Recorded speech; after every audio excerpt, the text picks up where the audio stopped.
마리아가 이르되 내 영혼이 주를 찬양하며 내 마음이 하나님 내 구주를 기뻐하였음은 그의 여종의 비천함을 돌보셨습니다. 보라 이제 후로는 만세의 나를 복이 있다 일컬으리로다.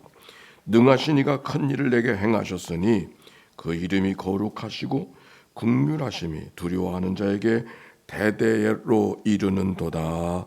아멘. 이는 하나님의 말씀입니다.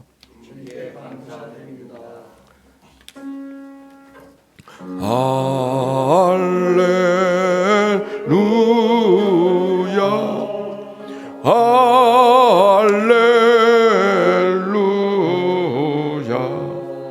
할렐루야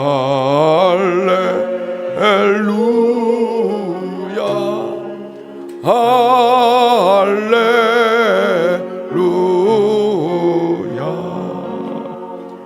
아멘. 성탄을 맞이한 모든 가정에 하나님의 은혜와 평강이 함께 하시기를 빕니다.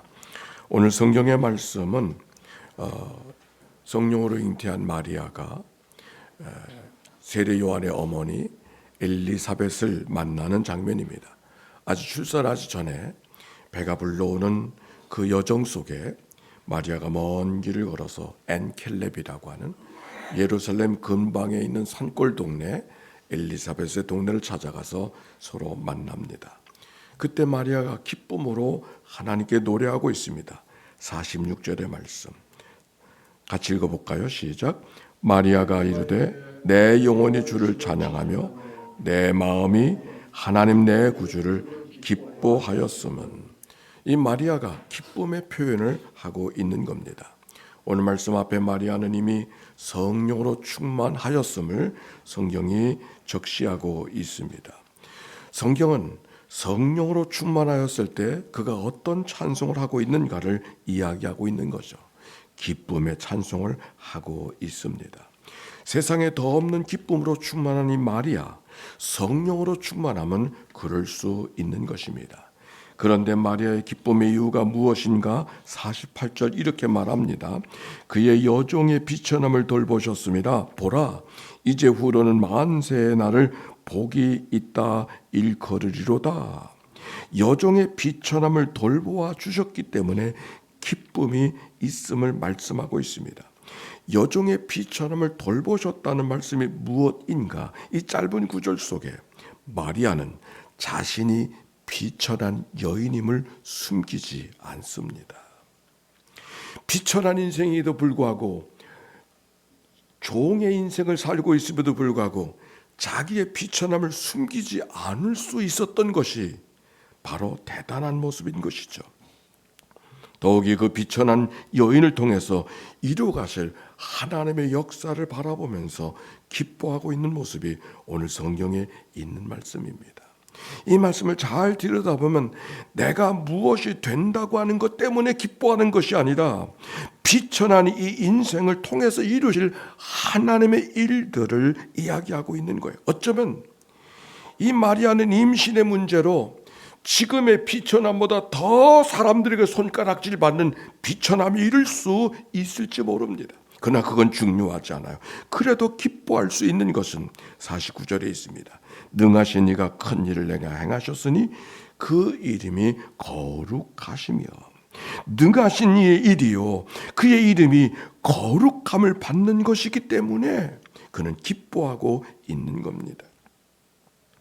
능하신 일을 행하신 이가 나를 높인다고 하는 것 때문에 기뻐하는 것이 아니라 내가 무엇이 되었기 때문에 기뻐하는 것이 아니라 오히려 나는 더 부끄러워져야 되고 더 할 말 없는 여인이 될는지 모르지만 이 비천한 인생을 통해서도 하나님이 큰 일을 행하실 수 있다고 하는 것 때문에 기뻐하는 이 마리아의 고백.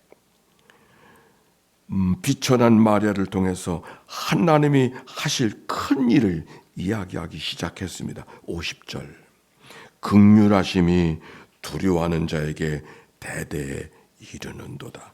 하나님의 긍휼하심이 두려움 속에 갇힌 자들을 임한다고 하는 말씀입니다.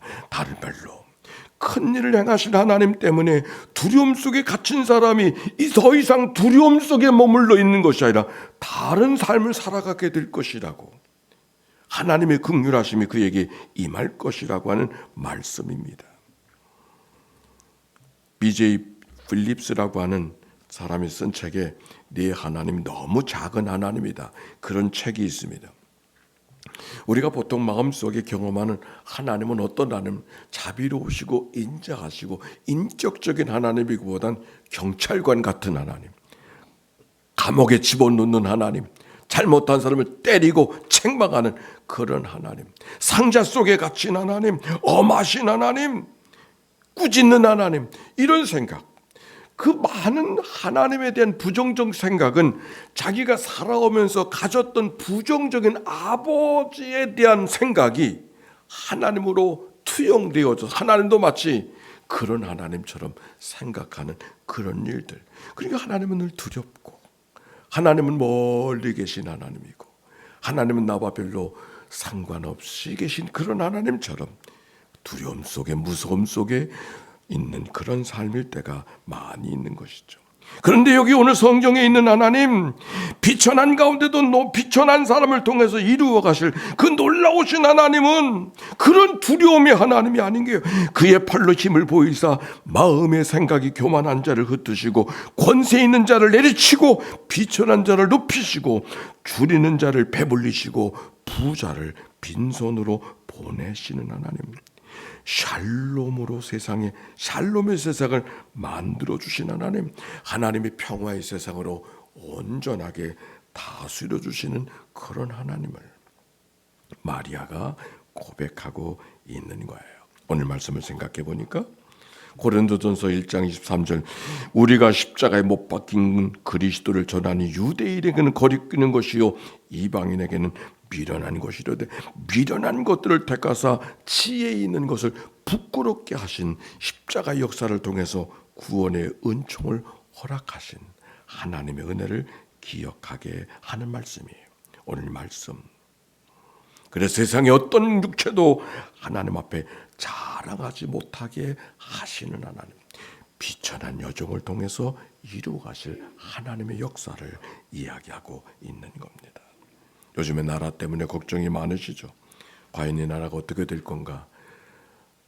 상상할 수 없는 일로 막 가니까 이거 정말 어떻게 될 건가?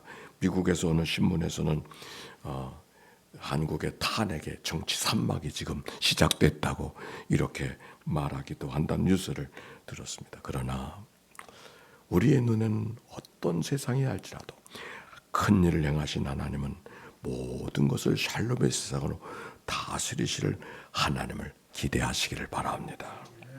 오늘 여기 마리아의 노래, 이 마리아의 노래 마치 세상을 뒤집을 것 같은 그런 말씀으로 들립니까? 오늘 여기 성경 속에 있었던 말씀, 교만한 자를 흩으시고 권세 있는 자를 내리치고 비천한 자를 높이시고 줄인 자를 배불리고 부자를 빈손으로 돌리시는 하나님은 세상을 다 뒤집어 놓으실 하나님. 오히려 하나님이 세상을 뒤집어 놓기보다 세상을 정상의 상태로, 제자리로 돌아가게 해서 모든 것이 자연스럽게 흘러가는 세상, 그것이 어떤 세상인가? 성경으로 말하면 샬롬의 세상이에요. 평화라고 하는 것은 아무 일도 없는 것이 아니라 무슨 일이든지 다 기능대로 작용되어진 자연스러운 상태, 성경이 말하는 샬롬. 오늘 성경이 말하는 비천한 자를 들어서 이루실 하나님의 큰 일은 세상을 뒤집어 놓는 하나님이 아니라 오히려 세상을 다 있어야 될 것을 기능대로 있게 하시는 그런 세상. 권력도 필요하죠. 그러나 권력으로서의 질서와 모든 것을 아름답게 만드는 역할로서 감당하는 힘, 부가 자랑거리로 삼는 도구가 아니라 세상에 흘려보내서 세상에 다 유익하게 살아갈 수 있는 그런 부로 자리 잡게 하시는 그런 하나님의 역사, 그 샬롬의 세상, 하나님이 행하실 큰 일의 역사입니다. 금일 이 땅에 아기 예수로 오신 예수님, 떡과 잔을 나누면서 예수님의 살과 피를 나누게 될 겁니다. 떡과 잔을 예수님의 살과 피로 나누는 것은 세상 사람들이 보기에는 어리석고 비천한 것처럼, 자랑할 만한 것처럼 보여지지 않지만, 그러나 능하신 하나님께서 이루실 큰 일을 하심을 고백한 우리들에게 믿음으로 떡과 잔이 떡 한 덩어리 한 잔이 아니라 그리스도의 살과 피로 경험하게 하소서.